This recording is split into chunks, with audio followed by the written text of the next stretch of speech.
This is the Surly Grognards for February 15th, 2016. This is Peter Bowman, and as always, I'm joined by my good friend and co-host, Eric Carlson. How are you doing tonight, Eric? I'm doing all right. It's been fucking cold this weekend here in Boston. It has been just it's cold enough to make a man zip up his hoodie. Dude, it got to below 0 Fahrenheit Saturday night. That is actually legitimately fucking cold.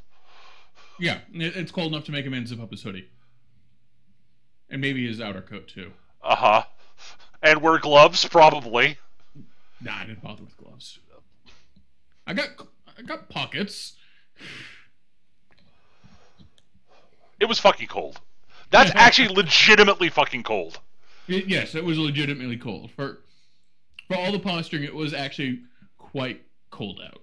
Yes. Yeah, it's supposed to warm up this week. It's the coldest it's been here like all year. This past couple of days. Sunday, I think yesterday was the record broke the record set in the 50s, or it was the coldest since the 50s. Yeah, something like that. It was painfully cold yesterday, honestly. I spent a chunk of the day yesterday trying to find a draft in my windows. Like, where is this air coming in from? God damn it! I found it eventually, but oh my god. At any rate, enough about the weather. Today we are going to be handling a topic suggested by Jacob. He sent us a couple of suggestions, and we picked the one we asked. First one he suggested was house ruling / modifying the rules. How to do it, and are there any bad reasons to do it? Bad reasons for doing it. Yeah. All right. So I think we've talked a bit about house rules before, but honestly, it's something that I think is not a bad thing to go over again, even if we have. Yeah, and I don't think we've dedicated a show to it before. I honestly don't. I have a list somewhere of all the topics we've done, and it's a bit behind right now. But I didn't look for it because, as I said, it's one of those things that bears a repetition. Yeah, I think so. Yeah. Honestly, house ruling is one of those things that all right, so first off, what is house ruling? In case you don't know. This is going to be primarily focusing on role-playing games, but this applies to any sort of game that you're playing where what we're describing can actually happen. House ruling is basically, making changes to the rules of a game for your particular group of players. It's really that simple. Usually, to change the game to make it change things that you and your group think, that you think would make the game better for your group and more fun for you. Which theoretically sounds great. And often I will say this: I would say 95% of role-playing games, I would say even unintentionally, are playing with house rules because usually something gets misinterpreted. In my experience, something gets misinterpreted. Someone goes, "That's dumb. We're going to do it this way." There's no reason why dwarves can't be sorcerers. Right. And honestly, that's an example of I'm totally behind that house rule in general. Yeah. Dwarves can't be wizards in 2nd edition D&D. Why? Because 2nd edition D&D was dumb. Yeah. That's basically what it boils down to. The number of house rules I played with in 2nd ed.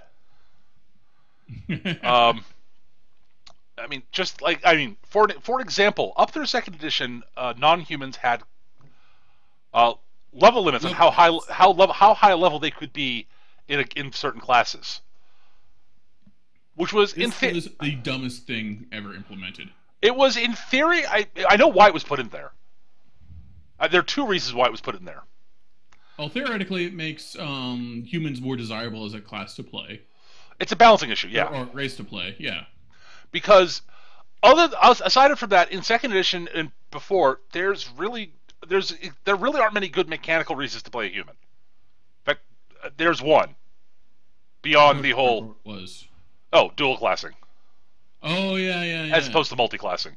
Humans are the only ones who could dual class. which is again one of those okay, but they weren't allowed to multi-class.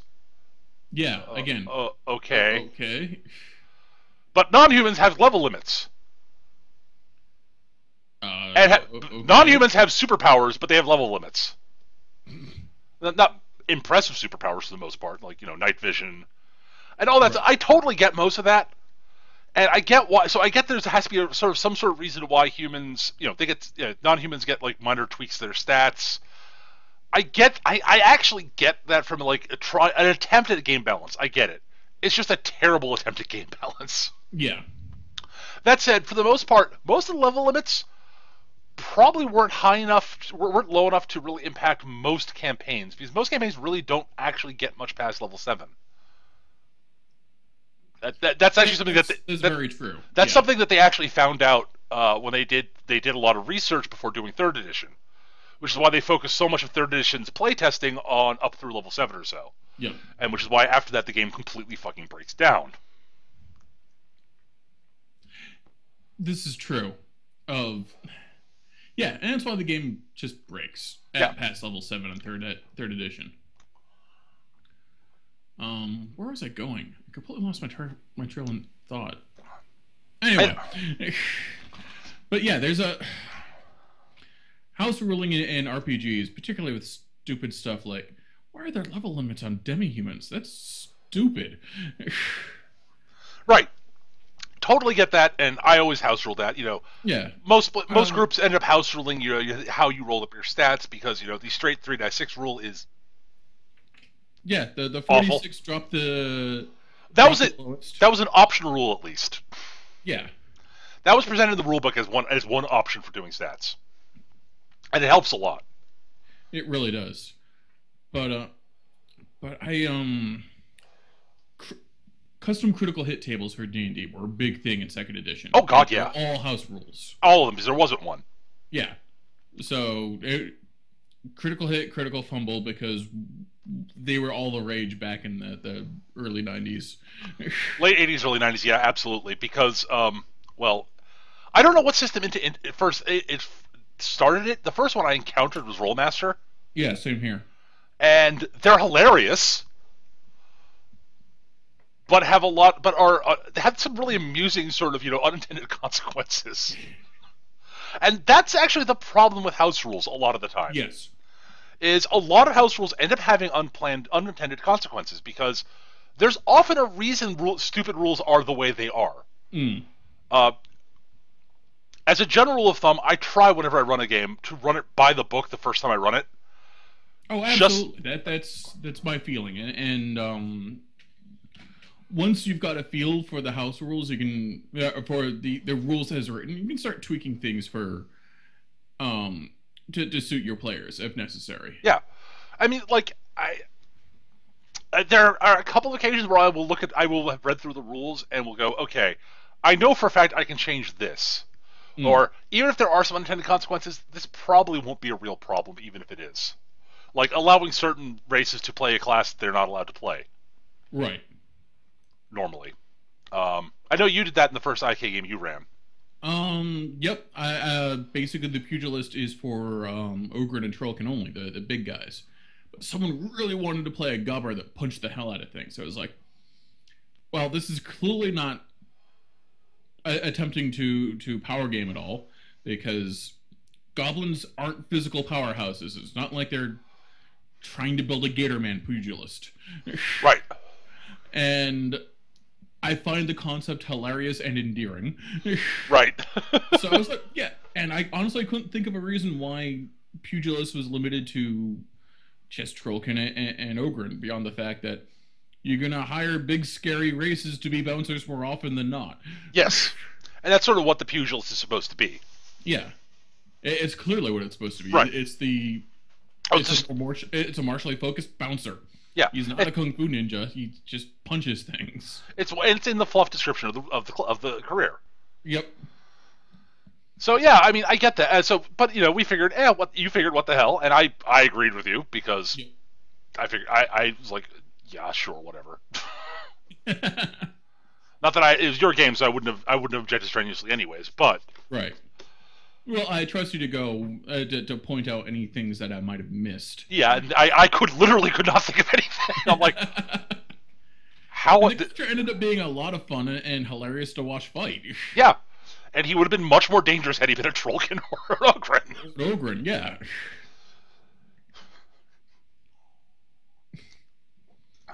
So yeah, I mean, it's like, yeah. But at the same time, there are other things that like. Some restrictions are there purely for flavor reasons. If you're playing in that world, I'd probably keep them.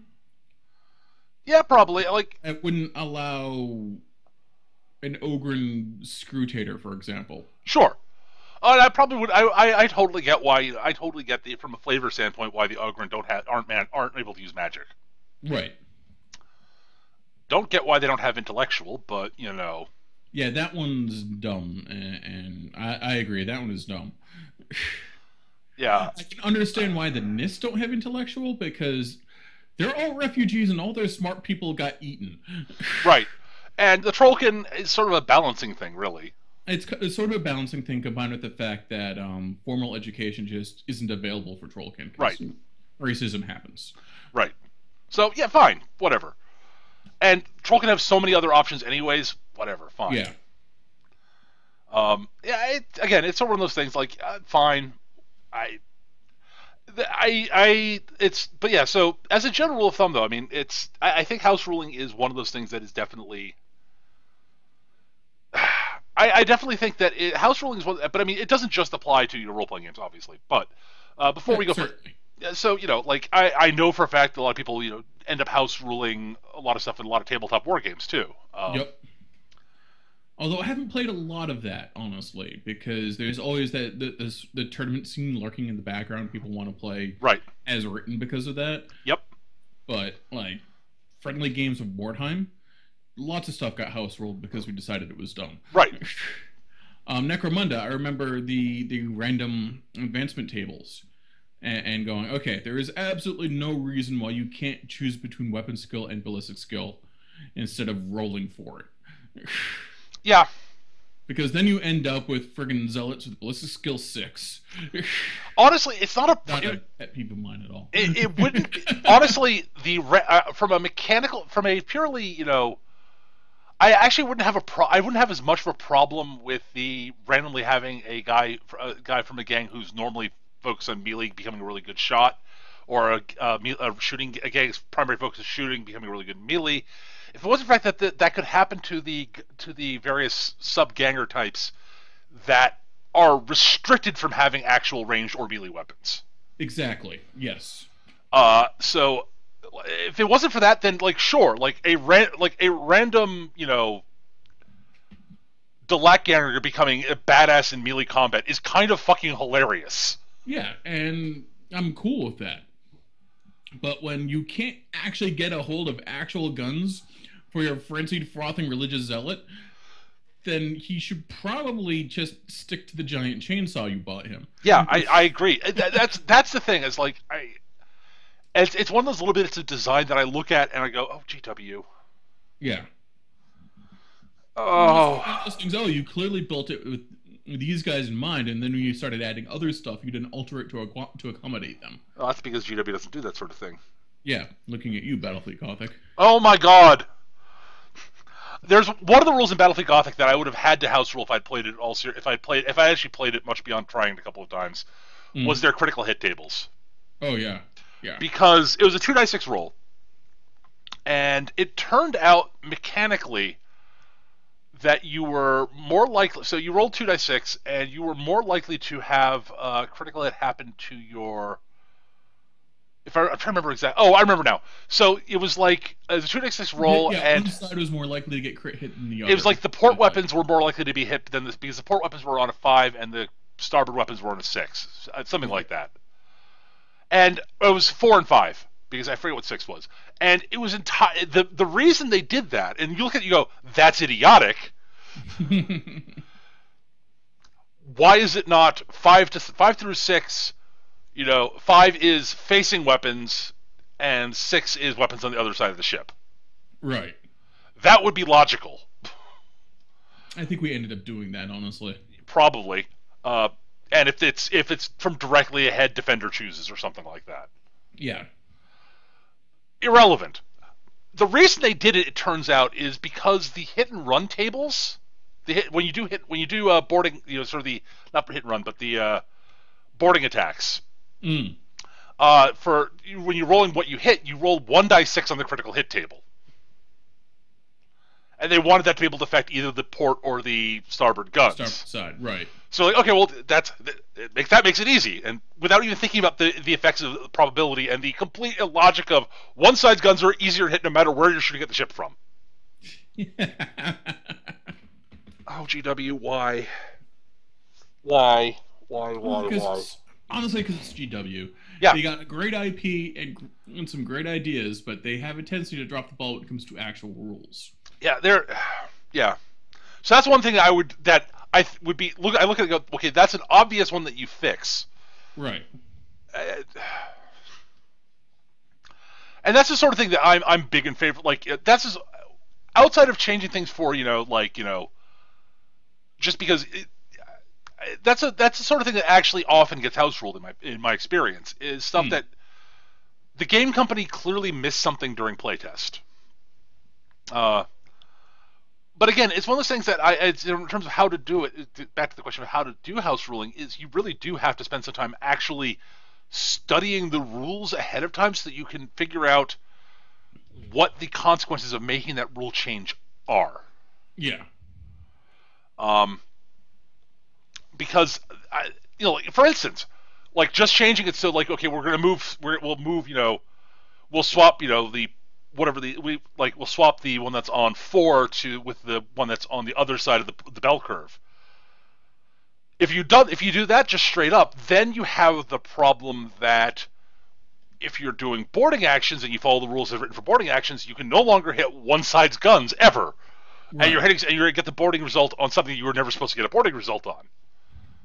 So looking at the rules and studying them so you actually understand if there is a reason for why the rules are the way they are, knowing what that reason is means you can make a more effective house rule change. That doesn't change things that you weren't planning on changing. There are lots of little things that every house rule will have some sort of unintended consequences. Another example I can think of off the top of my head, honestly, is using alternate character creation, alternate dice, alternate ways for generating stats in second edition AD&D. Yep. What that will end up doing, honestly, is it bumps up the average power level of the player characters to levels that the game was probably not actually designed for. That said, I think it overall. The thing is that I think that actually overall improved the game. Oh, I agree, but it's an unintended consequence still. I'm not saying but it also made you feel like more of a big damn hero. Sure, I agree completely. Which is a lot of the point of fantasy RPGs. Yeah, to be the knight in the shining armor, not the dirt farmer. I could be a dirt farmer in real life. Right. Oh, again, Eric, you're talking to me here. Yeah. And you'll note that I basically never use the straight 3-6 system because I think it's fucking awful. It really is. But the thing is, you know what? Choosing where your stats went also was a house rule. Absolutely. The original rule was you roll 3-6 in order. Yeah. And you're done. And it has the advantage of being fast. Yeah, the difference was though, but I wanted to play a fighter. Well, tough luck, dude. You got a strength of 8. You guess you're playing a rogue or something. And I can sort of see I can sort of see the appeal. I can see the appeal of taking what the dice give you and trying to make the best of it. Oh, sure. That can be fun. And I've done that. And it can be fun for about 3 sessions before I become frustrated and flip the table. That's honestly a problem I have with random stat generation in general is it's no matter how well I roll, I always feel like I didn't set things. I didn't get what I wanted. Even Mm-hmm. if using the alternate points-based system, I would have been overall less powerful, and still would have ended up with the same stats and the stats I wanted to concentrate on anyway. Right. It's just it's a little like psychological inkling thing, but we're talking about house rules, not my weirdness. Well, no, I mean that does tie into sort of reasons to do house ruling. I mean, it's a thing. I So, but yeah, I think that that, but again, there are a lot of other little things that like D&D is based on, like the second edition AD&D. Like if you look at the distribution of where you get bonuses for your stats, rolling, it's very clearly all based on the assumption that the average stats are going to be in the middle, right in the middle of a standard 3 die 6 bell curve. Right. And the fact you're rolling 4 die 6 drop the lowest moves the mean of the rolls up, which means you're more likely to have more stats giving you bonuses. Yep. Which again, for most games, is actually probably a good thing. The whole premise is you are in fact playing dirt farmers, dirt farmer refugees attempting to save your village from orc marauders or whatever. Sure. And that's why basically the point by eventually by 4th edition became the assumed standard. Yeah. For stats. Oh, they dropped the stupid exceptional strength thing from the 2nd edition also. Yeah. Although that was actually, I think, weirdly, it was the way they did it was stupid and terrible, and it had the unfortunate side effect of it ended up making fighters noticeably weaker in 3rd edition. Yeah. Because anybody could have a strength 18 if they wanted it, and anybody could in 3rd edition also. But like, it was another one of those things that basically took the fact that fighters were the only ones who could have exceptional strength was one of the things that made fighters, special in 2nd edition and earlier. The fighters had a lot of things that only they could do, and they were, in earlier editions, even though the mages could fireball and lightning bolt shit. Fighters were more consistent. They were the best DPS in the game in a lot of ways. I mean, mages could blow them out of the spiked better, certainly, but right, and and so the changes they made to 2nd edition, where 3rd edition, where mages later on, the mages got even more and better non-damage spells. But they got the big things. They got more, so they got more ability to cast, so they were less likely to run out of spells and have to be useless for the rest of the day. Right. And I understand that. Exactly. I was just gonna say that is a good change because wizards are first level wizard is the most useless thing in the party. It's so infuriating. Basically, you toting along a wizard for the first few levels is an investment in the future. Yeah. Because eventually the wizard's going to be amazing. But for the meantime, he's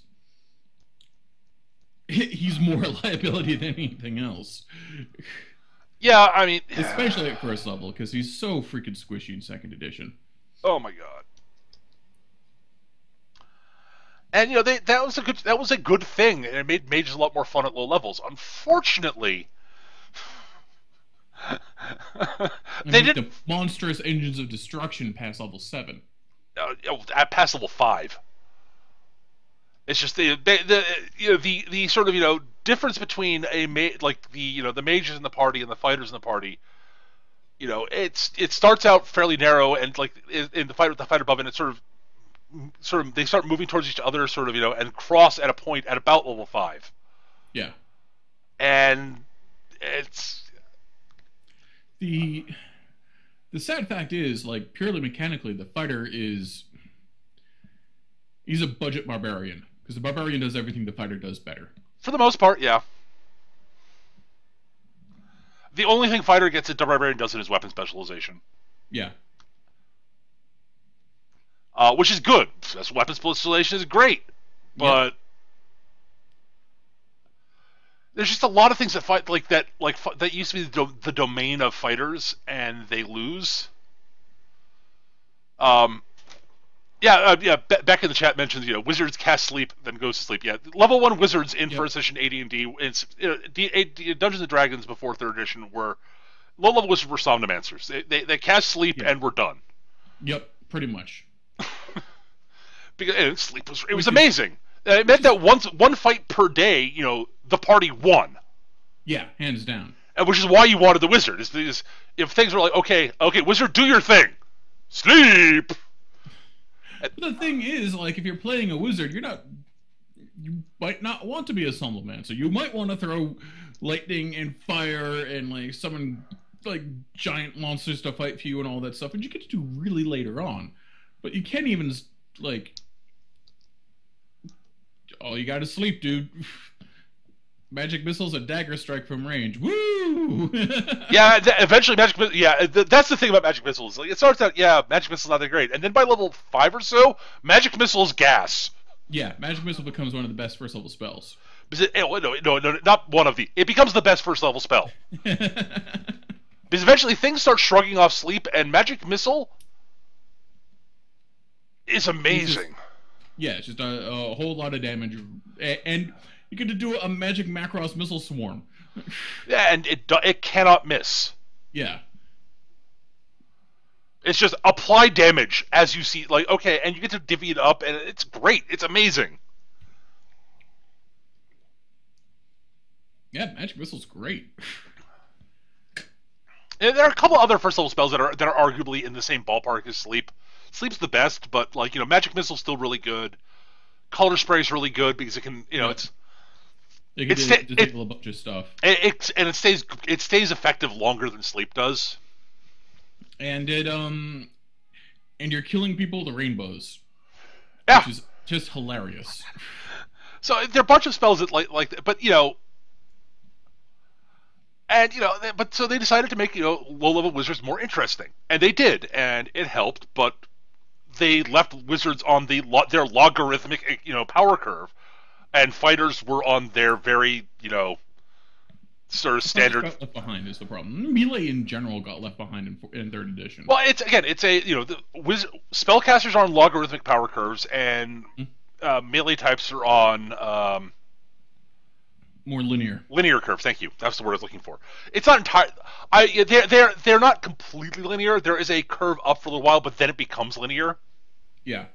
After about level 5 or so, most melee types don't really increase massively in power over time. It's a very steady straight line that angles upwards slightly as they gain hit points and some extra attacks and stuff.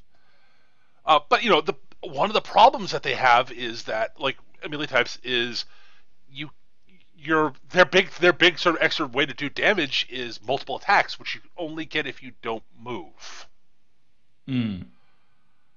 Which is fine. Else, but we ended up house ruling. Right. But and there's a lot of little things like that, and exponential logarithmic. They both. It's that logarithmic is a similar type of curve. Yeah. But moot point. Stupid math. They are two different, steadily increasing curves that go upwards. They are different, and you can argue either way. Moot point, though. Yeah. Anyway, what we're saying is, what we're saying is house rules, which is what we're initially supposed to be talking about. Well, yeah, no. But like I've seen some really terrible house rules before. Like I remember one time, I can't remember what system it was, but they decided everything should be D6s instead of D10s, without altering the math for anything. Yeah, let that sink in. Yeah. Yeah. Which system? Oh, sorry, I missed which system you were saying again. Oh, I remember years and years ago, someone altered the dice. I don't remember which game to be D6 instead of D10. Oh lordy. Yeah. That's what I thought you said. I wanted to make sure I was hearing you right. Yeah, and they didn't alter any of the other math because your kid, so you're not thinking like that. Right. Sure. It's like, I like D6s better, so we're gonna do D6s. And it's like, oh, really? And of course, everyone's like, yeah, sure, whatever. It's fine. Well, we can balance around that. No, we couldn't. It was terrible. Or removing various types of player resources because they didn't like the idea of hero points. Right, yeah. Or giving people too many hero points because they really liked hero points. All of which have like disastrous results. Can have disastrous results. Sure. Oh, like giving out giving players more stuff than they should. Will overpower the players, and for some campaigns that's fine. And if everybody is okay with everybody becoming, walking deity demigods, within like a month and a half of the campaign, fine. But you got to know what you're getting into with that before you do it. And I always like the idea of hero points, but I never even consider throwing them into something that doesn't include them, like D&D. I've thrown them into D&D. Yeah? Yeah, it works fine. Okay. I mean, it depends on how you define what a hero point is, but yeah, I do like buy a reroll or like a flat bonus to a skill check or something like that. Yeah, I've done that in D&D. I've actually found it improves 3rd edition immensely. Yeah. Like, honestly, giving players a couple of points for re-rolling, completely flubbed rolls makes the fact that it's not that you're using a straight D20 as opposed to a multiple dice bell curve type thing helps a lot. I should lobby for that in the Pathfinder game then. Because then we'd stop sucking all the time. I'm firmly of the belief that in basically every system, virtually every system, especially ones that use like that are D20 based, that reroll, like having a reroll mechanic in there is actually really helpful. Yeah. Like I know there are a bunch of systems where like it would actually, I can think of a few systems where it probably would feel out of theme. Like I'm not sure I'd want it in like Call of Cthulhu.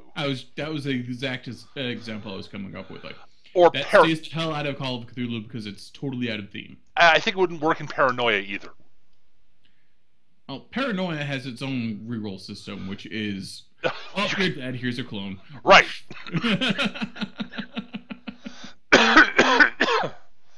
So, it varies. But yeah, like, I love hero points. I've loved them ever since I discovered them in the James Bond 007 role-playing game, which is, I think, the first system to use them. I don't know. It's an old system. Came out in like '83. It's one of the first point-based systems I've ever come across. Also, but yeah, as Beck in the chat says, in Paranoia, the dice fucking you over is working as intended. Yeah, that's not a bug, that's a feature. And if you really don't like that, you probably shouldn't be playing Paranoia. Paranoia. as much as I like, Paranoia is not a game for the players being the characters actually being competent is the thing. Yeah, Paranoia is. It's a game of screwing each other over and hilarious incompetence. Yes, I was going to say, but Paranoia is the game of comedic incompetence and betrayal. Right. The more comedic, the better, in both cases. But like I'm firmly of the belief that there's enough random elements in most role-playing games that having rerolls is probably a good thing. Yeah. And there are systems where they there are some systems which have ways, if they don't have rerolls, ways that you can at least modify your die rolls. And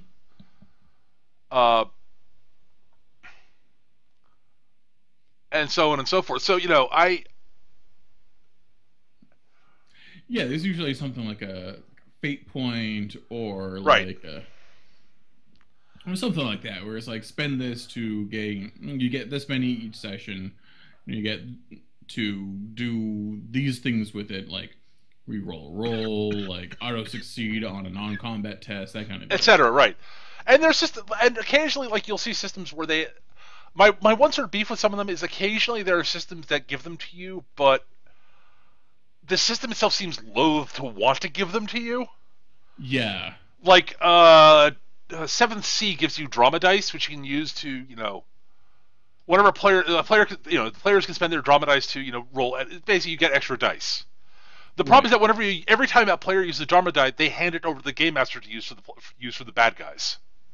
That's actually a mechanic that I haven't encountered, but I really like the idea of. It's fine. I like it conceptually until you realize that means the game master has more drama dice to work with than the players.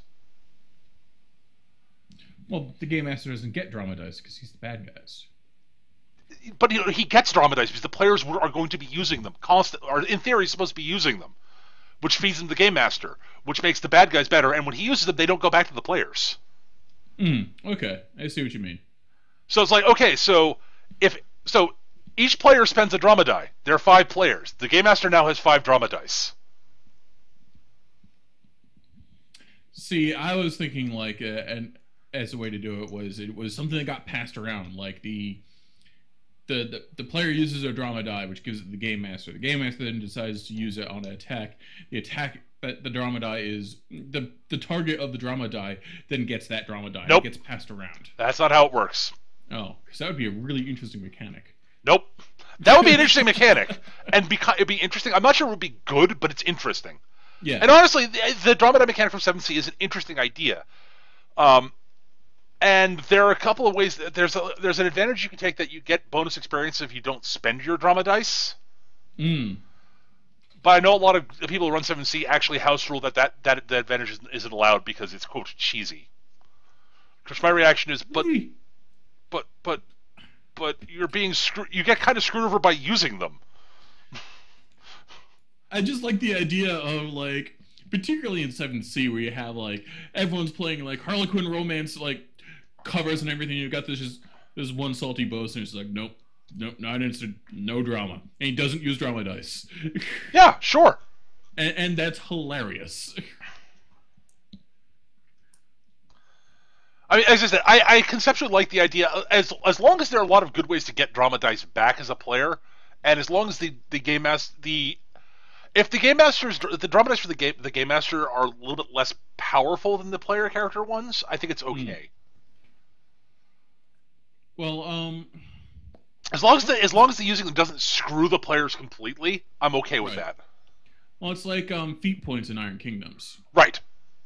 Which are just they fuel your character for all intents and purposes. Right. So much stuff relies on feat points, but there are a lot of different ways to get feat points. Big enough to have more than 3 at a time. And one of the ways you can make the antagonist more powerful is to give them feat points, and just regenerating feat points. Right. Like that's something that I would do every time I gave someone a name. They would get at least 1 regenerating feat point. They got 1 every turn, but could never have more than 1. Right. And that's an interesting mechanic because player characters can run themselves out, but they can get more, and they can spend more than 1 on a given turn. Right. And the more scary the guy, the more feat points you got. I don't think I ever gave anyone more than 2, though. The rules don't really specify anyone getting more than 2, so. Right. And giving someone 2 is like saying this guy's a badass. Like this guy's a serious, real badass. This guy is the end of the campaign. Right. I mean, I'll admit I've had named NPCs with life spirals who I did not give feat points because I didn't think they were that badass enough to deserve a feat point. If they got a name, I gave them a feat point.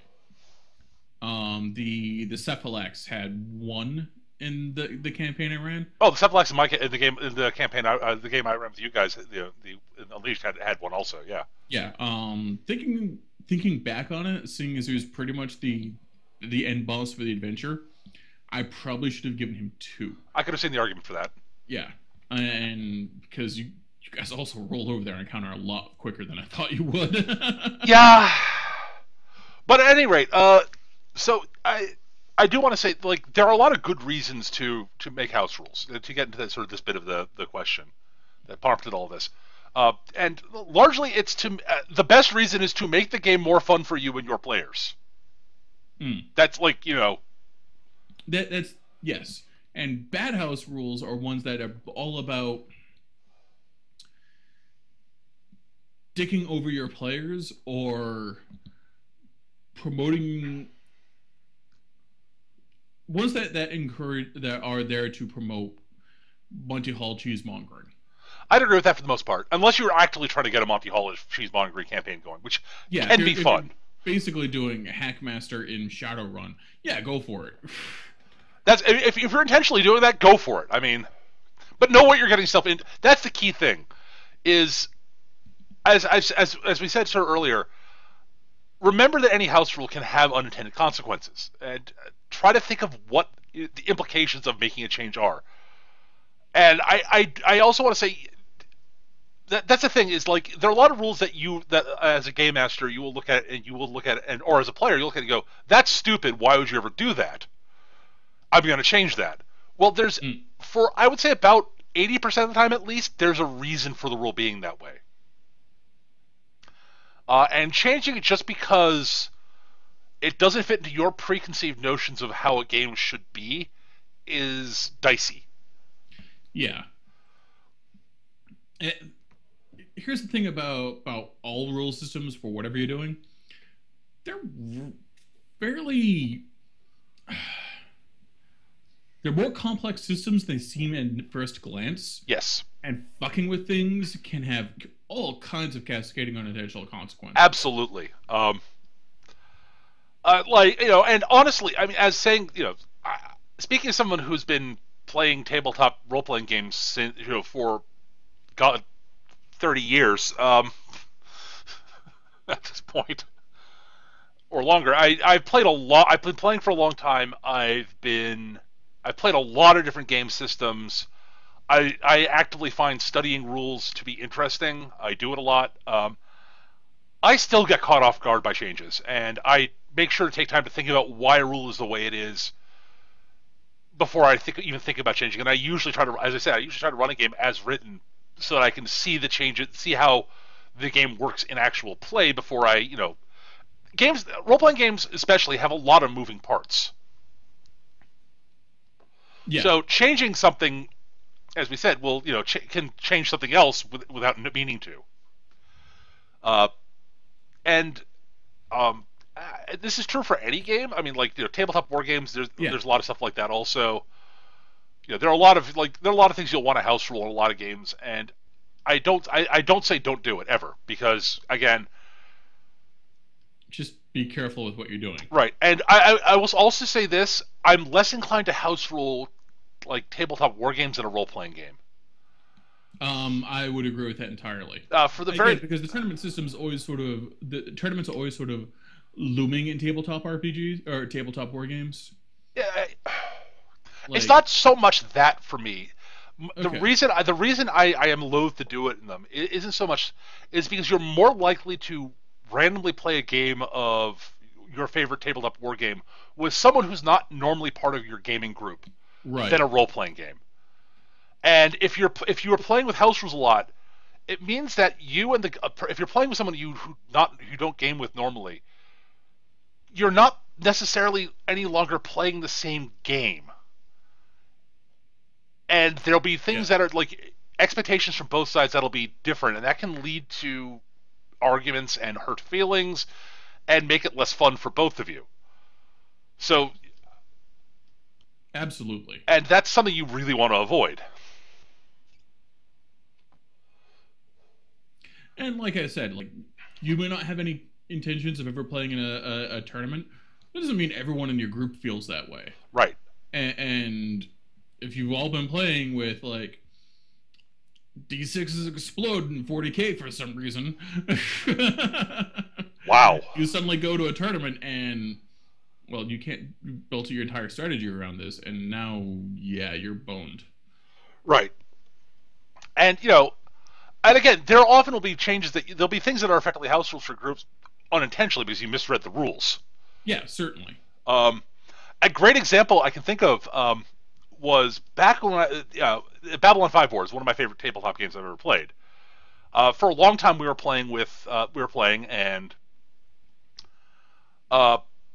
basically we there's a particular weapon type called pulse weapons, which you roll to hit, and amount you hit by it, it determines how many pulses from the weapon hits, up to a certain maximum. And for first edition Babylon 5 Wars that we were playing, everyone was playing with you roll to hit, you see how many pulses, and you roll hit location for each pulse. I was at one point just reading the rules and discovered that's not how they worked.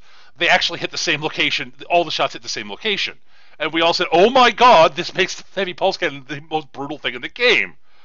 So we're playing with that. And then second edition came out, and we kept playing it, and I kept playing with that rule, and I was reading the rules again and realized that they changed it to the way we thought the rules should have worked in the first place. But it's one of those things like, someone realized, oh crap, this gun is too good. We should fix this in second edition. The way we all of us thought that this was a stupid idea, but this is how the rules work, so we'll keep doing it. We'll do it the way the quote right. We'll do it the right way.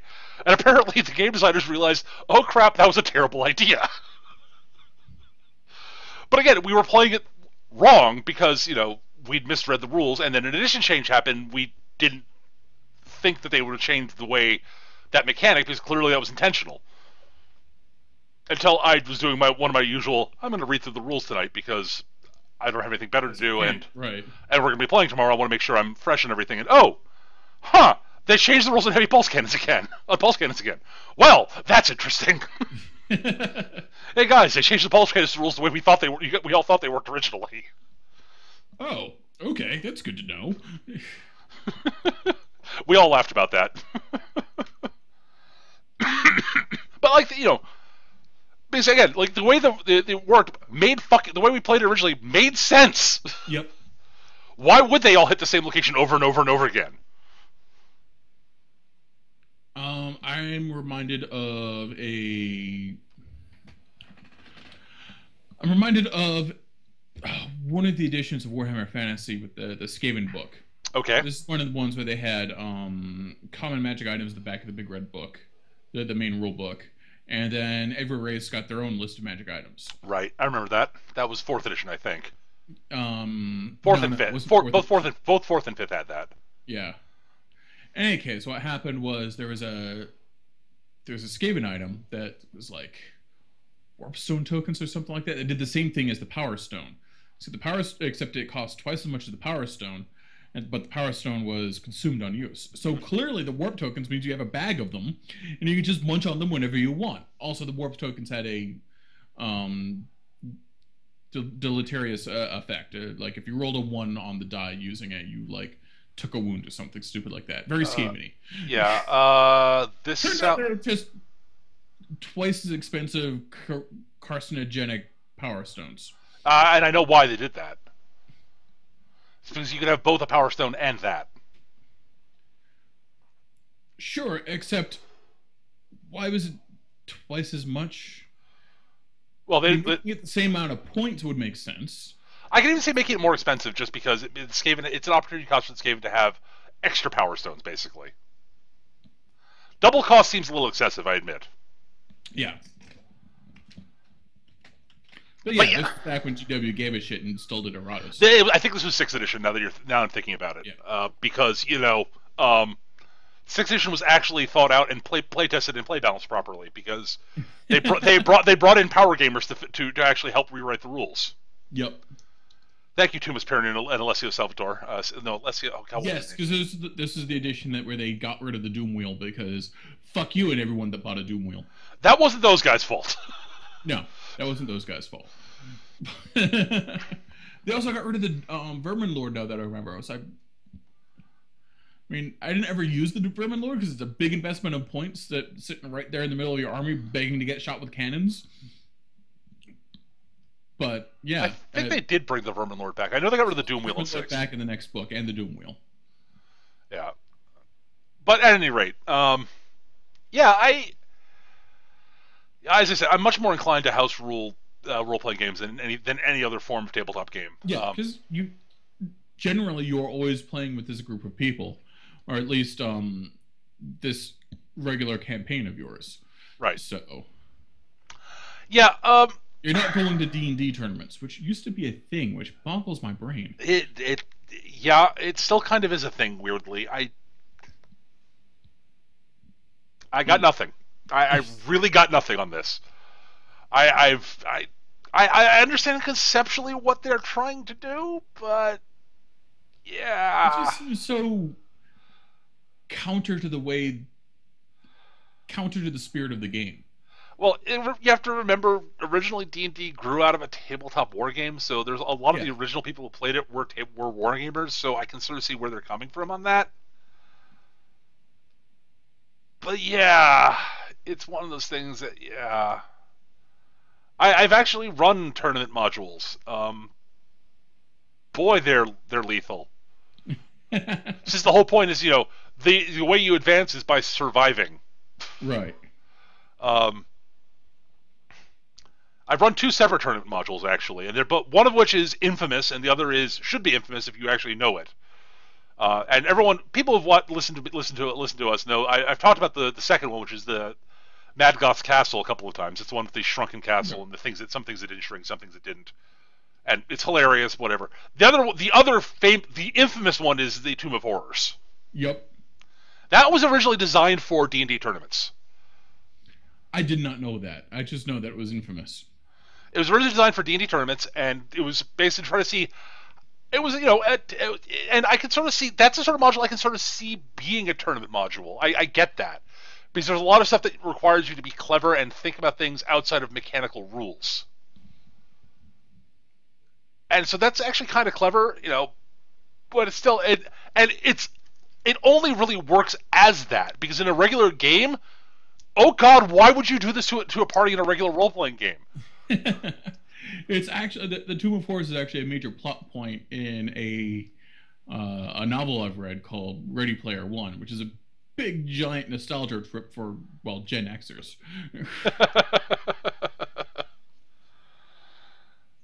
Where you've got Tomb of Horrors and Buckaroo Banzai references, yes. And you go and you visit you go and visit the house in Zork, and yeah.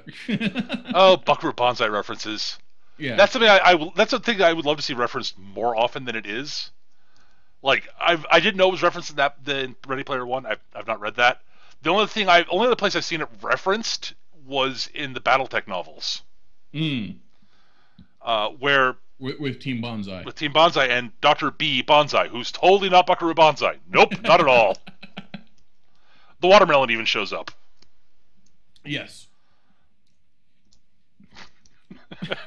I can totally see, Team Banzai accidentally traveling to an alternate universe and the future. Hey, there are giant robots everywhere. We can totally do this with our super science. There's the thing is, Team Banzai, they're all scientists. Yeah. That's the funny thing. If you haven't seen The Adventures of Buckaroo Banzai Across the Eighth Dimension, go watch it. It's gloriously terrible.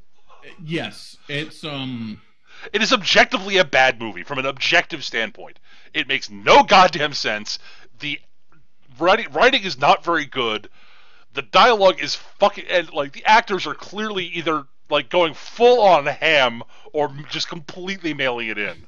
Yes. Depending on who it is. John Lithgow just devours scenery left and right. You just, the crew must have hated him because he ate their sets every time. Yeah, Christopher Lloyd, same thing. Peter Weller doesn't even try. I mean, he's just about as wooden as you can get. Same with Ellen Barkin. She completely mails it in. Friggin' it's also where Jeff Goldblum just sort of just solidifies how he plays every role. It was Jeff Goldblum's first dramatic role.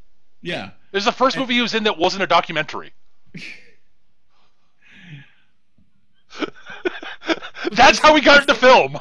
Yeah. There's something so batshit insane adorable about the film. It's wonderful.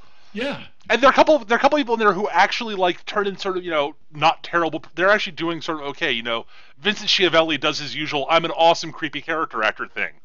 Yep. And Clancy Brown is Clancy Brown. Fucking Brown. And then there's some people there who are not very good at all. One of the major plot points involves alien Jamaican Milli Vanilli singers. Basically, yeah. It's not Milli Vanilli. They're really sort of more reggae type thing. They totally look the part of Milli Vanilli, though. Yeah, well, yeah. Right down to the tight capri pants and the suit jackets. It was the 80s. Yeah, well, okay. Oh my god, I love that movie so much. I adore that movie, despite the fact that it is just not good. But it's a lot. I like Big Trouble in Little China a lot more, but I totally can get behind both. Big Trouble in Little China is a better movie. Yeah, I mean, it's just a better movie. There's no arguing about that. Anyone who argues that point is wrong. I'm sorry. Buckaroo Banzai does have the line, "Why does it got to be me? Because you're perfect, Tommy." Oh, okay. The character's name is Perfect. Perfect Tommy. It's a gloriously wonderful, silly, bizarre, and like it's just like what the. You spend about half the movie going, what the fuck is going? What? It's an 80s pulp movie. Yeah, it really is. Very much a pulp movie, but everything about it is just swimming in 80s. It's so much fun. And as long as you go into it expecting this movie is not going to make any sense, it's going to be terminally silly, but I'm just going to kick back and just have fun with it. Odds are you'll enjoy it. It's fun. It's very strange. And you get to see John Lithgow being completely insane. It's wonderful. Yes. He's Christopher Lloyd's in the movie, and he's being batshit insane weird also, and he's just looks completely normal compared to John Lithgow. It's like when Christopher Lloyd is not the insane one, you know you've got something special. Yeah. No one out crazies Lithgow. No. Oh my god. Well, that's not entirely true. There are people who can out crazy him. It's just they weren't in that movie. There are people that can out ham him. Looking at Jeremy Irons. I don't know. That's a good debate whether Jeremy Irons in Dungeons and Dragons is even more hammy than Lithgow was in Buckaroo Banzai. I don't know. I'd have both of them, but I would. I'd have to watch Dungeons and Dragons again. See, I'm willing to watch Buckaroo Banzai again. I'm not really willing to watch Dungeons and Dragons. The plus side, you get to see a Wayne's brother get murdered. They bring him back to life at the end. No, they don't. Yeah, they do. No, that didn't happen. It did. Nope. Sorry, Eric. Your headcanon is wrong. It ended with everything exploding and catching fire and sinking into the swamp. It's a bad movie. It's a really, really bad. It's not even bad in a fun way. It's kind of a fun way, but a lot of that is colored by the fact I saw opening night with a lot of very drunk gamers. I've seen that movie sober. I'm sorry. Well, being drunk wouldn't help me on that one. Because I don't actually. I remember when I went to see it, and we're waiting in line for the tickets, and someone ahead of us was like, "What do you mean Dungeons and Dragons is sold out? I got drunk for nothing?" I personally don't enjoy being drunk, so that wouldn't actually help. Right. So, yeah. No. Yeah. But yeah, Buckaroo Banzai is a lot of fun. Yeah, Buckaroo Banzai. At any rate, I think we've rambled on enough. Honestly, we've started talking about Buckaroo Banzai. We're never getting back to the real topic. Yeah, that's pretty much how this Long goes. Story short, guys, house ruling. Generally, it's worth doing if it's going to make the game better for you and your players. That's Yep. But do make sure you actually think about what the consequences of any rules changes you make are going to be. At least give it some thought, because even the most simple of changes can do things you don't expect. Think of house rules as weapons grade plutonium. Potentially great for increasing your the fun in the game, but disastrous if handled wrong. I would never have put it that way, but sure, why not? I would have thought of something a bit more innocuous. But yeah. Honestly, and I hate to say this, but if you have to make a lot of house rules to make the game fun for your group, maybe you should look at a different system. Maybe you should look at a different system, honestly. Yeah. Because I totally love D&D, except I've changed like 3,800 different rules. You're not playing Sounds D&D like anymore. you want to be playing this system, but in the D&D world, which is totally doable. Yeah, you do know you can change game. Never mind. Have fun. Though, honestly, if you're still having fun, fine. Yeah. But you've effectively written your own system, so good for you. Right. I think that's going to do it for this week, though. Thank you guys so much for listening. Oh, wait, no, we do have a viewer email, which I want to get to before we go. Oh, cool. All right. This was from NetDiver, who's the one who asked us a question last time. He says, thanks for covering my question and posting it on YouTube. This is the guy who actually sends email about that prompted last week's episode on reboots and such. Ah, yes. You're mentioning the rundown does give me some hope that The Rock could do. This is about The Rock doing Big Trouble in Little China. Right. Could do the style of movie, although I do have to agree it would be amazing to see Jackie Chan in it. It's probably healthier for him than he wouldn't given his age, like you mentioned. Right. On an update, it seems like The Rock's heart is in the right place. Apparently, basically, there's been a lot of sort of talk about the Big Rock's Big Trouble in Little China on the internet. A lot of people tweeting, they're sort of like, what the fuck? Why would you ever do this? Most people seem to not like this, and apparently Dwayne Johnson knows that you hate his idea to remake John Carpenter's Big Trouble in Little China. He read the reaction online and has a genuine response to fans, while also acknowledging that they may be right and the project could get shelved.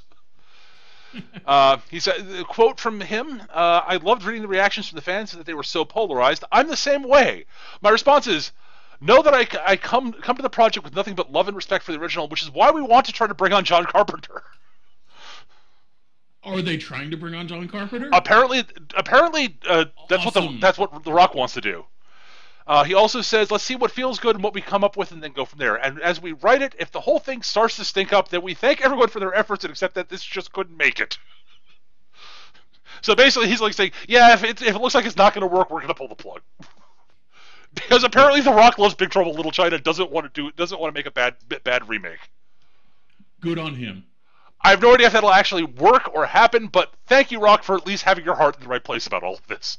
Apparently he wants to from what I can start reading between the lines, he wants to remake the movie because he wants to play Jack Burton because he loves Jack Burton.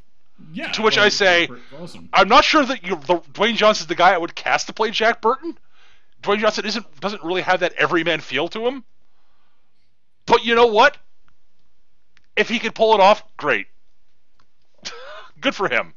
As long as he remembers that Jack Burton is not the hero of the story. He's the sidekick. Yeah, absolutely. Jack Burton is a American action movie hero who's become the sidekick in a Hong Kong action flick. Which is just hilarious. It's brilliant. I love Big Trouble in Little China. It's one of my all-time favorite movies, despite the fact it is a great movie. It is a great movie that is a terrible movie. Yeah, it's a great movie, a terrible film. It is an astonishingly good attempt at doing a Hong Kong action movie in Hollywood. Yeah. Which is not something I thought really could have been done. I know they're like, I've seen God, I can't remember his name all of a sudden. Crap, the director's name. Shoot. I can't remember his name. I hate this. In fact, I might not ever known it. Well, at any rate, I've seen there's some, there have been a bunch of Hong Kong action movie directors who come over to do movies in Hollywood, and most of their stuff doesn't really work. Crap. I'm gonna look this up now. Because if I don't look this up, it's gonna drive me completely freaking bonkers.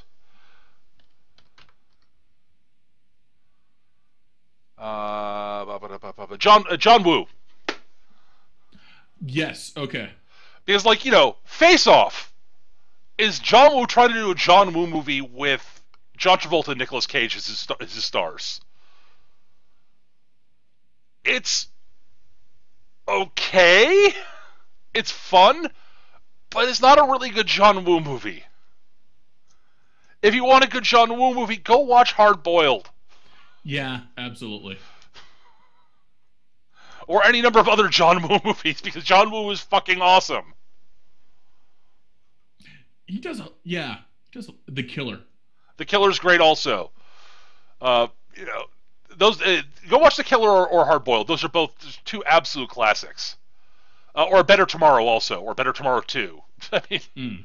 and honestly, watch Face Off. It's actually not a bad movie. It's just not a very good John Woo movie. I It think is a great movie to get to watch John Travolta and Nick Cage make lunatic faces at one another yeah. while pretending to be each other. I'd forgotten some of the movies he directed. Like he directed Broken Arrow. Really? Really? That's John Woo. Which one's Hard? Oh my God, Hard Target. It's John Woo directing Jean-Claude Van Damme Oh, really? in a movie that's worth watching. basically the most dangerous game. I haven't seen Hard Target, but It's gloriously bad. It's a bad movie, but it's gloriously stupid, wonderful. Oh my God. But yeah, and he also did Mission Impossible 2, which I haven't seen. So I have. I don't remember it terribly well because it was years ago. right. At any rate, yeah, I'm glad that Rock has that Dwayne Johnson has his heart in the right place for Big Trouble in Little China, and I hope that if he does, if it ends up not looking right, I hope he does pull the plug, and if it does end up looking right, I hope it is good.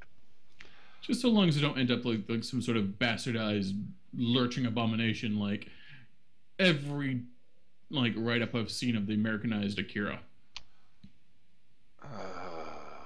which is double plus on good. My head hurts. Why do we need a live-action Akira? Because God hates us, and this is the way He tells us. Same reason. Why do we need a live-action Yamato?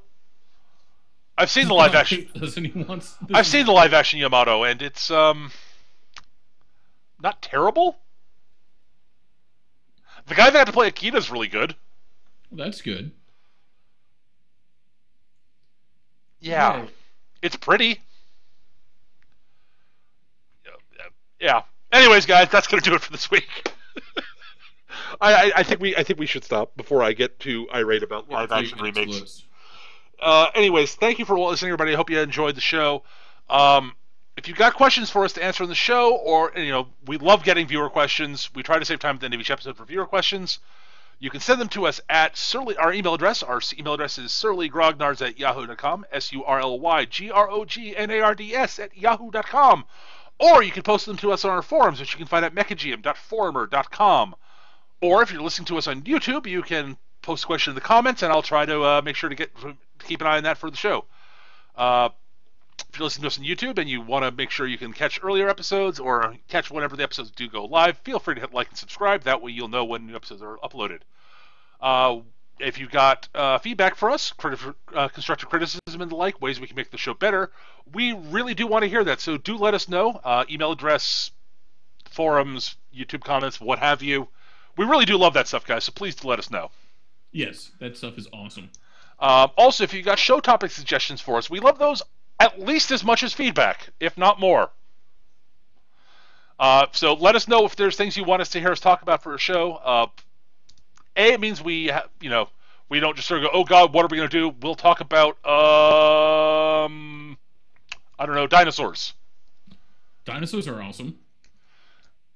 Yeah, I know we could do at least one show on dinosaurs, and Eric will be happy, and we could do 2 shows, and Eric will be happy, but I'll probably run out of things I want to say.